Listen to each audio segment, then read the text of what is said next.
What if the greatest threats to your peace hide in the shadows of your daily life? What if they're not loud, glaring problems, but subtle habits that you repeat without thought? Consider this. Marcus Aurelius reminds us that we are what we repeatedly do. Excellence, then, is not an act, but a habit. In the silence of our routines, we often neglect this wisdom. Among us walks a character named Livia, a woman like many of you, caught in the grind of daily life, unaware of the silent forces at work. Each morning, Livia rises early, met not with purpose, but with endless distractions. The buzz of her phone, the cacophony of social media, each ping pulling her away from meaningful reflection. The day slips through her fingers, and by night she feels a hollowness that no amount of scrolling can fill.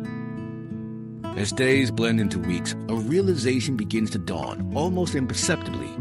Like an insistent whisper in a crowded room, she feels the weight of her choices, each small habit coiling like a snake, tightening around her sense of self.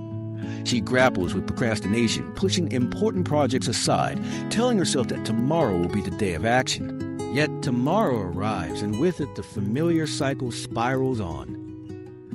This is the essence of self-sabotage, an unnoticed drift away from our true purpose, embracing the illusion of busy work while avoiding the discomfort of real progress. Seneca once said, "We suffer more often in imagination than in reality."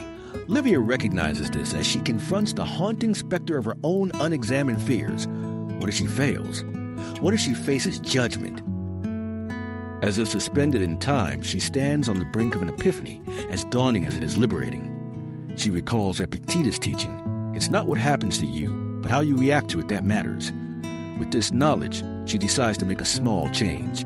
Instead of reacting to every notification, she silences her phone for 1 hour each morning, immersing herself in the stillness of her own thoughts. In that hour, she practices gratitude, reflecting on the purpose behind her actions. The tension of Livia's inner conflict begins to unravel, thread by careful thread. Each day, her silent practice blooms like a flower pushing through cracks in concrete. Habit by habit, she dismantles the patterns that kept her trapped, those that drained her spirit, leaving only fatigue in their wake.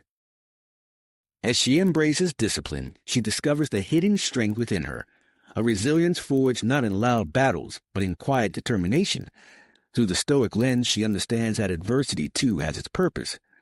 Her confrontation with fears, distractions, and the urge to retreat becomes a crucible, forging her character anew. Ultimately, Livia learns a vital truth. To reclaim her peace, she must first take ownership of her habits. The smallest shifts lead to the most monumental breakthroughs. And we are left to ponder, what silent habits are we allowing to dictate our lives? What distractions keep us from stepping into our true potential? As Marcus Aurelius reminds us, you have power over your mind, not outside events. Realize this and you'll find strength. With this insight, let us peel back the layers of our own daily routines. Perhaps, like Livia, we can learn to break the cycle of self-sabotage and emerge renewed, stepping forth into a life of purpose fueled by mindful choices. So what will you choose today?